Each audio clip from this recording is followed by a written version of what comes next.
오늘 저는 잠언 21장 1절에서 9절의 말씀을 가지고 인생의 방향성이라는 제목을 통하여 하나님의 말씀을 증거하고자 합니다. 사람들은 세상을 살아갈 때 자신의 인생의 방향을 설정하여서 살아갑니다. 인생에서 아무런 생각이 없이 살아가는 사람은 찾아보기가 흔하지 않습니다. 만약 인생의 방향성이 없는 사람을 만나면 그 사람에 대해 안타깝게 생각합니다. 최근 이탈리아의 75세의 어머니가 40대 두 아들을 집에서 쫓아내는 소송을 하여 승소를 했다고 합니다. 이 두 아들은 40이 넘어서 집안일을 돕지 않았을 뿐만 아니라 생활비도 어머니에게 드리지 않았다고 합니다. 이것을 보면 항상 아들이 문제일 때가 있습니다. 그래도 딸은 집안일을 도와드리고 빨래도 하고 설거지도 합니다. 그런데 아들은 어릴 적부터 집안일을 잘 시키지 않으니 나이가 들어도 독립하지 않는 경우 부모님의 짐이 될 수도 있는 것입니다. 그런데 뉴스의 두 아들은 인생의 방향성을 잘못 설정하고 잡았습니다. 나이가 들어도 부모로부터 독립하지 않고 니트족으로 살았습니다. 현대 사회로 갈수록 이러한 경우가 더 늘어나게 된다고 말합니다. 현재 우리나라는 취업도 안 되고 결혼도 안 하고 독립도 안 하는 경우가 많다고 합니다. 그만큼 취업하기가 어렵기 때문입니다. 그래서 경제적인 자립이 어려우니 결혼하는 것도 어려운 시대가 되었습니다.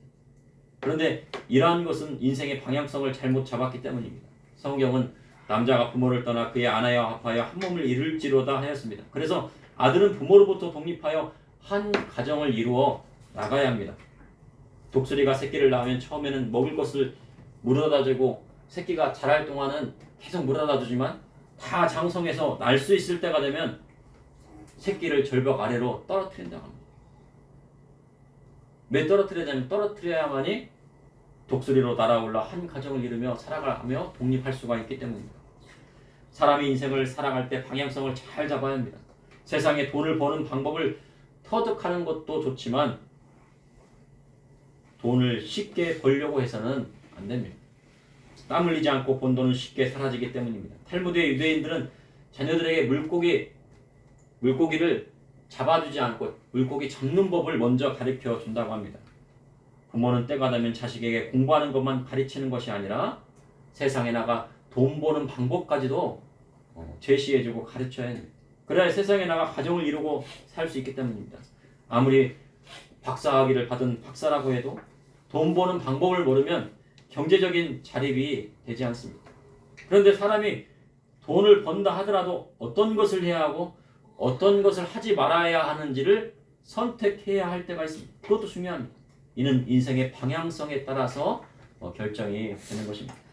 오늘 본문 잠언 21장을 보니 하나님은 사람의 인생의 방향을 정하여 주시고 그 길을 인도하여 주시는 분이심을 말씀하고 있습니다. 이를 통해 시대락을 살아가는 저와 우리 성도님들이 깨달아야 할 것은 무엇인지 여러분과 함께 나누고자 합니다. 첫째, 하나님께서 인도하시는 길로 인생의 방향을 잡을 때 믿음의 성도는 성공하는 인생을 살아갈 수 있는 것입니다. 잠언 21장 1절에 왕의 마음이 여호와의 손에 있음이 마치 본물과 같아서 그의 임의로 인도하시느니라. 세상 왕의 마음이 여호와의 손에 있음을 말씀하고 있습니다. 하나님 앞에 선한 왕은 선한 왕대로, 악한 왕은 악한 왕대로 만지십니다. 남유다의 선한 왕이었던 히스기야는 종교개혁을 일으키고 선왕이 더럽힌 성전을 정화시키고 하나님 앞에 드리는 성전 예배를 회복시켰습니다. 이처럼 히스기야는 하나님 뜻에 부합한 왕이었습니다. 하나님께서 아수르 사네립의 군사 18만 5천 명의 군사를 하룻밤에 송장으로 만들어 주셨습니다. 그리고 아수르의 장군 랍사게를 물리쳐 주셨습니다. 그런데 그 이후에 병에 걸려 죽게 되었다고 성경은 기록하고 있습니다. 하나님께서 큰 기적을 베푸신 다음에 히스기야에게 내린 명령은 뭡니까? 바로 사형 선고입니다. 하나님 앞에 선한 왕이었지만 선지자를 통해 죽게 되는 것을 알게 되고 히스기야는 하나님 앞에 간절히 기도했다고 성경은 기록하고 있습니다. 그래서 히스기야의 생명이 15년이 연장되었고 해가 10도 뒤로 물러가는 기적의 역사를 보게 됩니다. 그런데 그와 반대로 히스기야와 함께 남유다의 선한 왕이었던 요시야 왕은 히스기야와 같지 않았습니다. 그의 죽음은 허망한 것뿐이었습니다. 요시야 왕은 히스기야의 왕처럼 남유다의 종교개혁을 일으킨 왕이었습니다. 히스기야가 하지 못했던 산당도 회파하고 박수나 무당을 제거하고 우상 숭배자를 완전히 제거했습니다. 그리고 성전을 수리하다가 율법책을 발견하고 그 율법책대로 백성들에게 지키도록 말하였습니다. 성경의 요시아 왕처럼 모세를 통해 하신 하나님의 말씀을 온전히 지킨 왕이 이전에도 없었고 이후에도 없었다고 성경은 기록하고 있습니다. 그런데 요시아 왕은 신흥 바벨론을 치러 올라가는 애굽 왕 누고를 막아서다가 허무하게 전사하고 맙니다. 그래서 마지막 세계 대전이 일어난다고 하는 그 기록되어 있는 무깃도에서 전사하고 맙니다. 그 이후 남이라는 엄청난 전쟁의 소용돌이로 들어가게 됩니다. 어떤 학자들은 이러한 일이 있기 위해 선한 왕이었던 요시아 왕을 미리 데려가신 것이 아닌가라는 생각을 하기도 합니다. 그런데 하나님께서는 역사를 주관하십니다. 왕의 마음이 여호와의 손에 있음이 마치 본물과 같아서 하나님께서 임의대로 인도하신다라고 기록하고 있습니다. 본물이란 이스라엘의 작은 도랑을 말합니다. 이스라엘은요 강수량이 적고 척박한 땅이 많이 있습니다. 광야 땅이 많습니다. 그래서 작은 배수로를 이리저리 돌려 물의 낭비를 최소화합니다. 우리나라와 같이 곳곳에 큰 강이 있고 넓은 시내가 많지 않습니다. 이스라엘 대표적인 요단강은요 그 강폭을 보면 한강의 절반도 안 된다고 합니다. 한강에 비해 시내에 불과합니다. 그러나 그 물을 이리저리 도랑을 내어 돌립니다. 그래서 쉽게 도랑을 만들고 물길이 생깁니다. 이처럼 여호와께서 임의로 세상 군왕들의 마음을 이 도랑 돌리듯이 도랑을 이렇게 탁 타면 이쪽으로 돌아가고 이쪽을 딱 막으면 이쪽으로 돌아가고 하는 것처럼 세상 군왕의 마음을 어떻게 한다고요? 여호와께서 임의대로 이리저리 이리 돌리시고 저리 돌리시고 하나님의 계획대로 하신다는 것입니다. 그러니 세상의 권력자를 두려워하지 말고 그를 주관하는 하나님을 두려워야 합니다. 이스라엘의 네타냐후 총리는요 이스라엘의 사법 개혁을 시도했다고 합니다. 야 이거 이스라엘의 법이 문제야 하고요 이 법을 고치려고 했다는 거예요. 우리나라도요 정치인들 중에서는 막 법을 고치려고 합니다. 사법 개혁을 한다고 그래가지고요. 그런데 그런 사람들은 대부분 어떤 사람들입니까? 예? 네타냐후 총리는요 그의 비리도 있고요 아들의 비리까지 있습니다. 이것이 드러난 상태고요. 그리고 난처한 상황에 몰려 있어요. 그러니까 뭐를 해야 돼요? 사법 개혁을 통해 자신의 비리를 무마하려는 의도가 있었다고 봅니다. 그러한 것을 본 이스라엘 사람들은요 그에 반대하는 소리를 높였습니다. 그러니 나라가 분란이 있으니 어떻게 됩니까? 군대가 온 국민의 관심이요 이 네타냐후의 비리 척결 이런 거에 막 매달린 거예요. 군인까지도. 그러니까 약해질 수밖에 없습니다. 이번 테러에서 세계적인 정보기관인 모사드는 이러한 일을 있을 것을 예측하지 못했다는 거예요. 만약에 하마스에 무전하는 소리만 딱 들었다고 하면은 그것을 딱 캐치하고 아마 방어를 했을지도 모릅니다. 그런데 그 무전까지도 정보를 캐치하지 못했다는 겁니다. 그러니 하마스에 관심이 없었고 내부의 일에 관심이 쏠렸다는 얘기입니다. 우리나라도 마찬가지입니다. 우리나라에 막 내부에 혼란이 있으면 어떻게 돼요? 국방력이요? 약해지고요. 그 다음에 적들이 쳐들어와도요 혼란 때문에 하는 거예요. 그래서 정신을 바짝 차려야 됩니다. 그런데 이번 2.8 전쟁이 나면서 네타냐후 총리가 회생할 수 있는 길이 열렸다고 합니다. 그러니까 모든 비리나 아들의 비리나 이런 것들이 다 어떤 거예요? 네, 덮어졌어요. 아들도 지금 미국에서 안 돌아온답니다. 전쟁에 참여해야 됩니다. 세상 모든 일은 누가 중하십니까? 하나님께서 주장하십니다. 성경에는 말세의 나라를 민족이 민족을 대항하며 전쟁하고 처체의 기근이 있을 것을 말씀하셨습니다. 그러니 점점 주님 다시 오실 날이 가까워질수록 세상은 뭐예요? 점점 전쟁이 일어나고 기근이 일어나고요. 나라가 나라가 싸우고 민족이 싸우고 경제 위기도요. 막 여러 번 계속해서 이전에 겪어보지 못했던 경제 위기도 올 수 있다는 겁니다. 이는 하나님이 계획하신 시간표대로 세상은 돌아가게 되어 있다는 겁니다. 우리가 아무리 막 노력하려고 해도 세상 분한이 아무리 노력하려고 해도 아무리 선한 왕이 나타난다고 해도 악한 왕이 나타난다고 해서 막 어떤 대통령이요 막 허리를 졸라매가지고요 막 재정을 막 조금만 쓰려고 막 허리띠를 졸라매갖고요 막 빚도 좀 갚고 막 그랬습니다. 그럼 다음에 누가 나타나요? 펑펑 쓰는요 대통령이 또 나타나는 거예요. 그러니까 아무리 허리띠 졸라매야 다음에 또 대통령이 사람은요 막 퍼주다가요 어떻게 해요? 그럼 또 그 다음 대통령 또 누가 나타납니까? 야 우리 빚 좀 안 되게 또 허리띠를 막 졸라매고 막 그냥 해가지고 막 어떻게든 빚을 막 줄이려고 하는데 뭐 그냥 또 천문학적인 막 빚을 만들어내는 사람들이 있다는 거예요. 그러니 이 세상의 역사는 하나님의 시간표대로 돌아가니 믿음의 성도는 누구를 의지해야 돼요? 하나님 말이에요. 잠언 21장 2절에 사람의 행위가 자기 보기에는 모두 정직하여도 여호와는 마음을 감찰하시느니라. 사람은 자기 소견이 있습니다. 자기가 옳다고 생각하는 방향대로 인생을 몰아갑니다. 그러다가 실패하기도 하고요. 인생을 성공적으로 살아가기도 합니다. 그래서 사람은 인생의 성공 기준까지도 그가 정합니다. 현재 사람들은요 부를 누리고 사는 것을 인생 최대의 목적, 성공으로 생각합니다. 과거에는 부자라면요 백만장자를 생각했습니다. 야 백만장자는 부자다. 그런데 백만장자 하면 우리나라 돈은요 13억 정도가 됩니다. 그런데 강남 집 한 채 값이요 보통 30평에 30억입니다. 35억이니까요. 그러니 서울 아파트 한 채만 있어도 인생에 성공했다고 사람들이 이야기하는 거예요. 야, 서울에 집 한 채 있으면 성공했다. 백만장자야. 그러나 사람의 기준과 하나님의 기준은 다릅니다. 솔로몬의 한 해 세입금은 666달란트였습니다. 이는 우리나라 전체 예산과요 맞먹는 금액이에요. 666달란트. 한 달란트에 1조 정도가 됩니다. 그러니까 666조를 솔로몬이요 세입금으로 받아들인 거예요. 그러니 지금보다도 더 큰 돈이었습니다. 이 정도는 돼야지요 내가 부자라고 자랑할 수 있는 거예요. 한 해 세입금이 666달란트를 운영할 수 있을 정도가 돼야 되는 거예요. 그래야 솔로몬처럼 만큼요 목에 힘줄 수 있습니다. 삼성과의 회장의 자산이 얼마나 됩니까? 솔로몬에 가까울까요? 네, 솔로몬에 비하면 한참 부족합니다. 그런데 이러한 솔로몬이 인생을 살아보니 인생이 헛되다는 것을 깨달았습니다. 한 해 자기가 만지는 돈이 666달란트, 666조인데도 불구하고 인생을 다 살아보니 어떻다고요? 헛되고 헛된 거예요. 나이가 들어 돈이 많아도 자식과 함께 한 상에서 식사하는 즐거움이 더 크다는 것입니다. 그래서 하나님이 주시는 참된 행복이 무엇인지 깨달은 사람이 인생의 방향성을 제대로 잡고 나아가는 것입니다. 둘째, 하나님의 정의와 공의의 인생의 방향성을 잡으면 절대 후회하지 않는 인생을 살아가게 됩니다.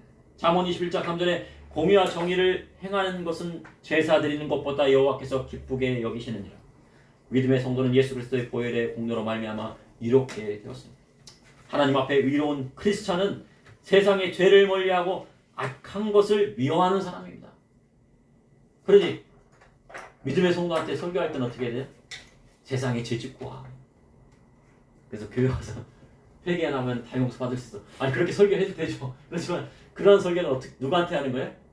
불신자에게 하는 거예요. 불신자분들은 악한 사람, 하나님께서 뭐라고 하셨어요? 의인이 잘못되어서 불의를 행하면 어떻게 된다고 에레미야서 보니까요? 죽는다. 그런데 악인이 자기가 죄를 짓고 회개를 하면 어떻게 하신다고요? 하나님께서 기뻐하신대요. 네. 의인이요, 예수 믿는 사람이요, 다시 돼지 진주 목걸이를 다 메고 있다가 다시 우리로 가면 어떻게 되냐면 다시 돼지는 거예요. 비참한 인생이에요. 사울왕과 같은 인생 되는 거예요. 돌이킬 수 없어요.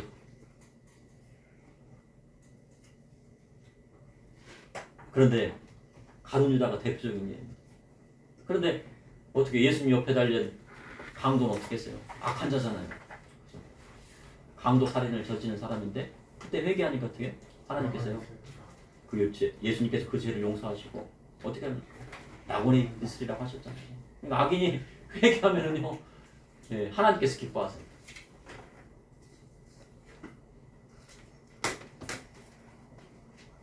하나님 앞에 의로운 크리스찬은 세상에서 죄를 멀리하고 악한 것을 미워하는 사람. 예수님을 믿는 사람은 하나님의 정의와 공의를 따르는 사람입니다. 그런데 공의와 정의를 행하는 것은 하나님 앞에 제사 드리는 것보다 여호와께서 기뻐하신다고 성경은 기록하고 있습니다.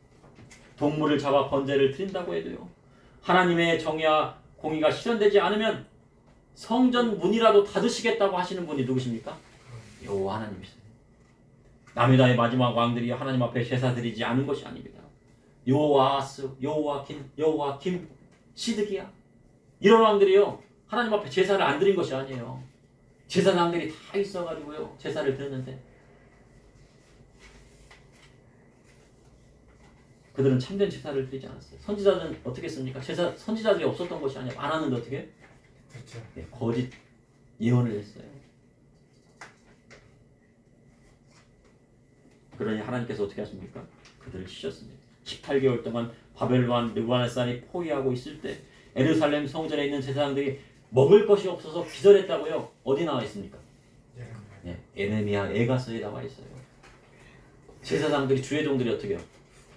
먹을 것이 없으면 안 되잖아요. 하나님 앞에 예배드리고 찬양하고 말씀 전하고 했던 주의 종들이 어떻게 해요? 먹을 것이 없어서 기절하면 되겠습니까? 그런데 기절하는 역사가 일어났어요. 왜요? 하나님의 정의와 공의를 무시했기 때문에. 마태복음 예수님께서 하나님 앞에 예물을 드리러 왔다가도 먼저 형제와 회개하지 않는 그 예물은 하나님 앞에 드림이 되지 않는다고 기록하고 있습니다. 이 시대도 마찬가지입니다. 교회 안에 세상이 말하는 진화는 들어오고 자기 안에 버리기를 세상 사람과 같이 하고 교회에서 예배드린다 하고요 세상이나 강요하고 음행하면요 그것은 드려지는 예배가 아닙니다. 또한 하나님께서 정하신 결혼을 중히 여기지 아니하고 사랑하는 남녀가 해야 하는 결혼을 변질시키고 그것을 옹호하면 교회도 하나님의 심판을 면치 못하게 되는 것입니다.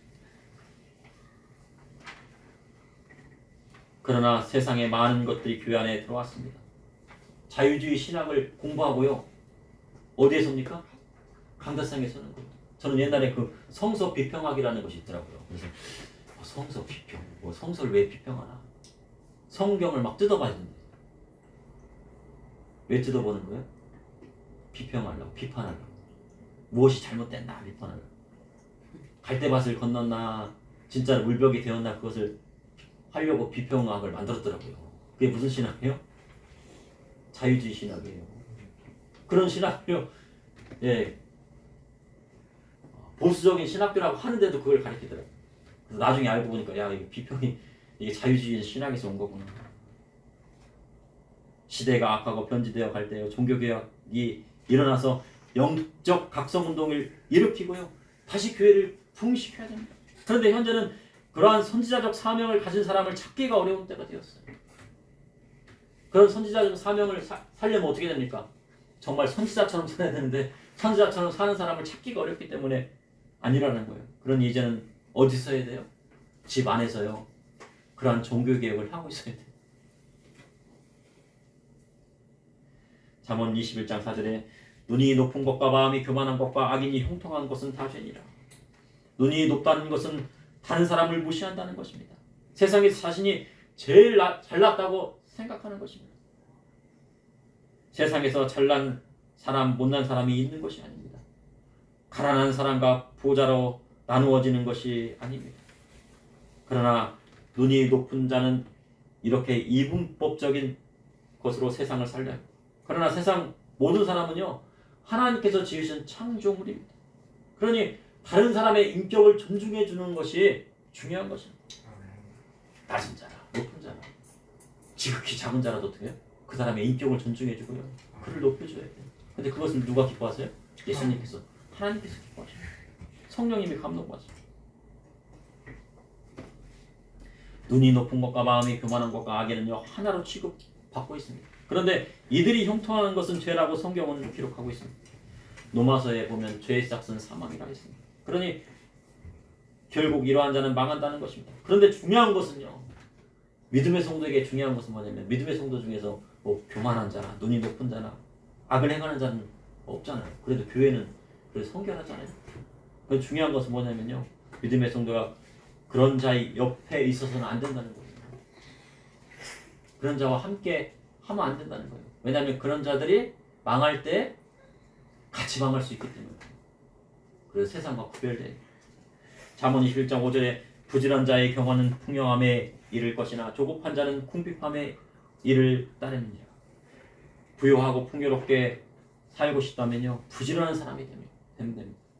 이는 아담에게 땀 흘려 일해서 밭을 경작하라 하신 하나님 말씀과 같은 것입니다. 그래서 먹을 것은 뭡니까? 채소라고 그랬어요. 열심히 자기 밭을 일고 씨를 뿌려 채소를 거두고 하나님 앞에 감사한 삶을 살면 그에게 풍요가 오게 됩니다. 근데 그것은요, 신자뿐만 아니라 불신자에게도 해당됩니다. 불신자라도 땀 흘려서 열심히 일하고 가족을 위해서 열심히 밖에 나가서 일하고 돈을 벌면 어떻게 합니까? 부자가 될 수 있더라고요. 불신자라도 열심히 일하고 땀 흘리면 풍요롭게 살 수 있어요. 그것은 햇빛과 공기를 모든 사람에게 주시는 하나님의 은혜와 같은 것입니다. 햇빛과 공기는요, 선한 자에만 주시는 것이 아니고 선한 자나 악한 자나 다 똑같이 주시는 거예요. 그러니 부지런한 자의 경영은 풍요함에 이르는 것입니다. 그러나 조급한 자에게는 궁핍함을 주십니다. 열심히 일하지 않고 무엇인가 뜻을 이루라고 합니다. 열심히 노력하지 않고 좋은 결과를 얻으려고 하면 되겠습니까? 안 되겠습니까? 열심히 노력한 다음에 좋은 결과를 얻어야죠. 땀 흘리지 않고 수단과 방법 가리지 않고 다른 사람을 사기쳐서 성공하게 합니다. 그러면 결국 궁핍하여 줄이게 되는 것입니다. 이번에 누가 사기쳤대요. 여자인데 남자라고 그래가지고 지금 어떻게 됐습니까? 막 수사가 들어갔잖아요. 그죠? 사기치면 돼요, 안 돼요? 사기치면 안 되잖아요. 사기치면요, 결국 들어가게 되어 있어요. 셋째, 하나님 앞에 정직하게 행하는 사람은 그 인생의 방향을 하나님께서 이끄십니다. 잠언 21장 6절에 속이는 말로 재물을 모으는 것은 죽음을 구하는 것이라 곧 불려다니는 안개니라. 사람들은 속이고 사기치고 재물을 모으는 사람은 죽음을 구하는 것과 같다고 성경은 기록하고 있습니다. 레위기 25장에 보면요, 별일을 취하려고 돈을 꾸어주지 말라고 하고 있습니다. 형제에게 돈을 꾸어줄 때는요, 이자를 받지 말아야 합니다. 정말 형제가 어렵다고 그래요. 대학 등록금이 없다면 어떻게 돼요? 빌려줄 수 있죠. 근데 이자를 받으면 돼요, 안 돼요? 안 되죠. 그러나 이스라엘 사람들은 어떻게 했습니까? 형제에게 돈을 꾸어주고 높은 이자를 받거나 그 돈을 갚지 않으면요, 형제라도 종으로 삼고, 그 형제뿐만 아니고 누구까지 종으로 잡아요? 그 자녀까지도 종으로 잡아 부리더라 이거예요. 그리고 희년이 되어도 풀어주지 않고 하나님 말씀대로 풀어준다고 했다가 다시 잡아왔어요. 그것이 하나님 앞에 악한 것입니다. 자본주의 사회는요, 돈을 이용하여 경제적인 부를 추구합니다. 그래서 경제학에서 보면요, 누군가 돈을 번 사람이 있으면 누군가 돈을 잃고 빚을 지고 망하는 사람이 있다는 거예요. 저도 보니까요, 은행에서 보니까 은행에 어떤 사람이 10만 원을 예금했다. 그러면요, 그 10만 원이 은행에 있는 줄 알았어요. 아니고요, 10만 원 중에 만 원만 은행에다 딱 넣고요, 나머지 9만 원 어떻게? 투자 이제 돈을 꿔주는 거예요.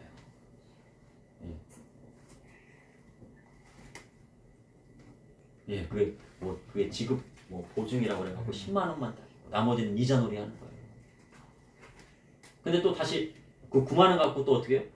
여기 장사를 하죠. 또 그러면 그 중에서 또 10분의 1은 또 여기다 남겨놓고 여기다 넣고 9천 원은 또 다시 또 이자를 하다가 이자를 하다가 나중에 결론적으로 못 갚는 사람은 어떻게 하는 거예요? 못 갚는 사람은 빚을요? 빌려 받고서나 못 갚는 사람은 결국 망하는 겁니다. 그러니까 자본주의가 그런 거예요. 그래서 경제학이라는 것이 그런 거구나.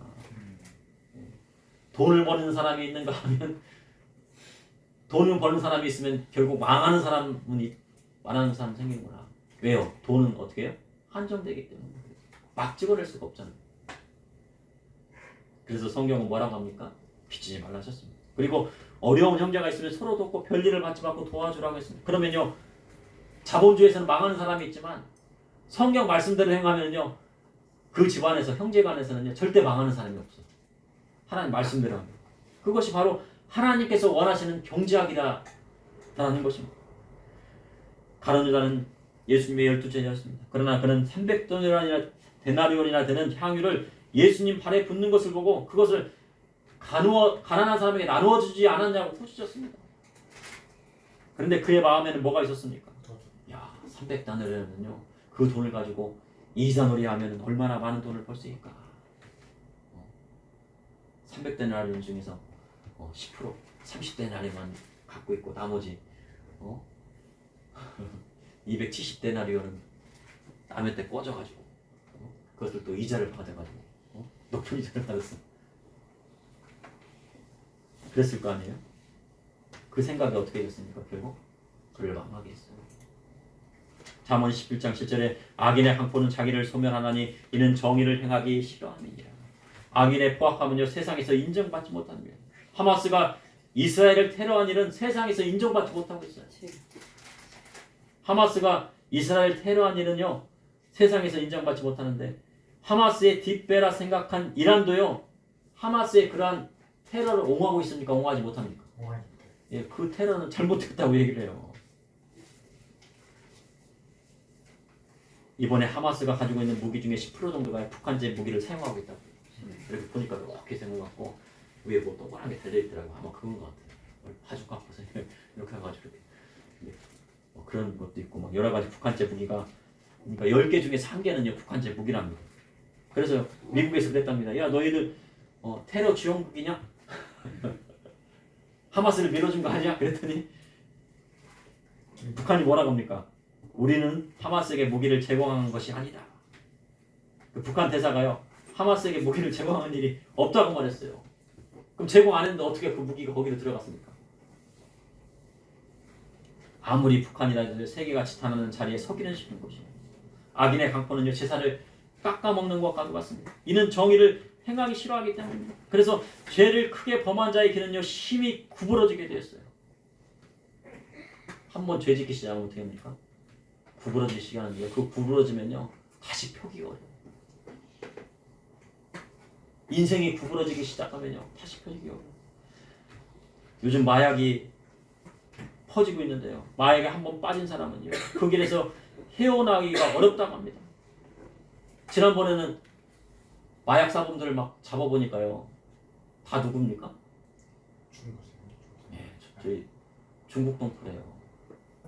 그러니까 중국에서 막 흘러들어오고 북한에서 막 흘러들어오고 막 그러는 거예요. 그런데 그 마약에 한번 빠지면요 어떻게 해야 돼? 감옥에 가거나 병원의 도움을 받아야 겨우 돌이킬 수 있다는 거예요. 그래서 믿음의 사람은 악인들의 길에 서지 말아야 합니다. 한번 들어서면 다시 나오기가 어려워요. 그래서요 어린이 여러분들도 똑같아요. 나쁜 친구들을 막 사귀면 안 돼요.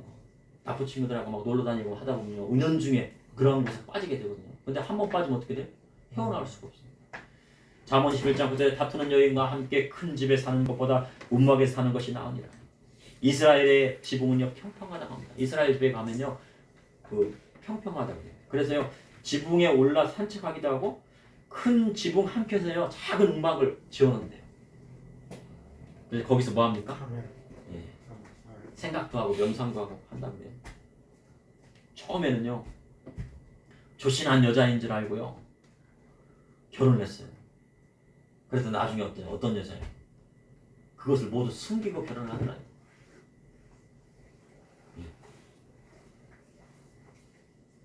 여자들의 속성이 어떻게 그렇게 하면 또 뭐라 할까요? 좋은 남자가 나타나면요 자기의 약점, 자기가 잘못된 거 있죠. 자기가 좋은 습관이나 나쁜 습관 같은 거 이런 것들 싹 감춰요. 네, 그리고 결혼을 다 하죠. 그런데 성경에는요 한 번 결혼하면 어떻게 해요? 죽을 때까지 살아.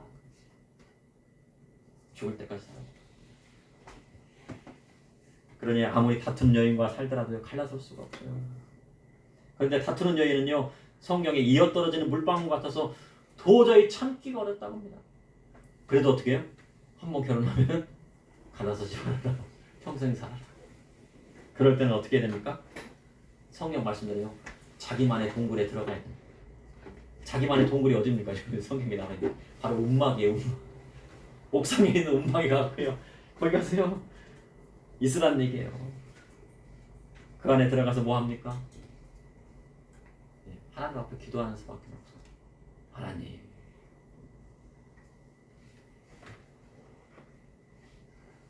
욥이 악처인 아내의 욕을 듣고요 어디에 갔을까요? 제 생각에는요 아마 움막에 들어갔을 거예요. 그곳에 가서요 하나님 만나는 수밖에 도리가 없어요. 그러니 결혼은 어떻게 됩니까? 신중해야 돼요. 그 집안을 아는 사람끼리 해야 돼요. 그래야 실수가 없어요. 신중하지 않을 거면 차라리 안 하는 게 낫습니다. 남자는 결혼하기 이전과 결혼한 이유가 완전히 달라집니다. 왜냐하면 생각 자체가 달라지기 때문에 그래서 인생의 방향성이요 완전히 바뀌게 되는 것입니다. 그런데요, 그 인생의 방향을 정하시는 분은 누구십니까? 오직 하나님 한 분뿐 계십니다. 내가 아무리 욥의 처와 같은 악한 악처를 만났다 해도요, 그 길을 인도하시는 분 누구세요? 하나님이십니다. 하나님만 바라보고. 세상의 전쟁의 소문으로 어지럽고 혼탁한 때입니다. 그러나 세상은 하나님께서 정해놓으신 시간표대로 흘러가게 되어 있습니다. 사람의 인생도 마찬가지입니다. 사람이 마음으로 그 길을 계획한다고 해도 그 발걸음을 인도하시는 분은 하나님이십니다. 그러니 믿음의 성도는 그 인생을 하나님께 맡기고 예수님께서 인도하시는 대로 인생의 방향을 설정해야 성공하는 인생을 살 수가 있는 거예요. 자기 마음대로 안 된다고 해서 억지로 할 필요가 없어요. 하나님께서 이끌어주시고 그 길을 열어주시면 그 길을 가면 되고, 그 길을 가지 않는다고 해도 하나님만 의지하면 어떻게 돼요? 결국은 하나님께서 그를 사용하여 주시고 천국에 가서도요 칭찬받는 사람이 되는 거죠. 그러므로 하나님께서 인도하시는 길은 인생의 방향을 잡을 때 성공하는 것입니다. 하나님께서 인도하시는 길로 인생의 방향을 잡을 때 성공합니다. 하나님의 정의와 공의의 인생의 방향성을 잡으면 나중에 절대 후회하지 않는 인생을 살아갈 수가 있습니다. 하나님 앞에서 정직하게 행하는 사람은 그 인생의 방향을 하나님께서 이끌어 주시는 것입니다. 잠시 기도하시겠습니다. 사랑해 주님, 오늘도 감사합니다. 주님의 사랑과 은혜로 이렇게 주님 앞에 나와 예배드리게 하여 주시고 잠언의 말씀을 통하여서 인생을 사는 지혜를 허락하여 주시니 감사합니다. 우리의 인생의 방향성을 오직 하나님 앞에 맡기게 하여 주시고 오직 주님의 뜻대로 주님께서 원하시는 길로 갈 수 있도록 인도하여 주시옵소서. 예수님께서 자기 십자가를 지고 따르라 하셨사오니 우리의 생명까지도 주님 앞에 드리며 나아갈 수 있도록 인도하여 주시옵소서. 예수님 여러분의 기옵나이다.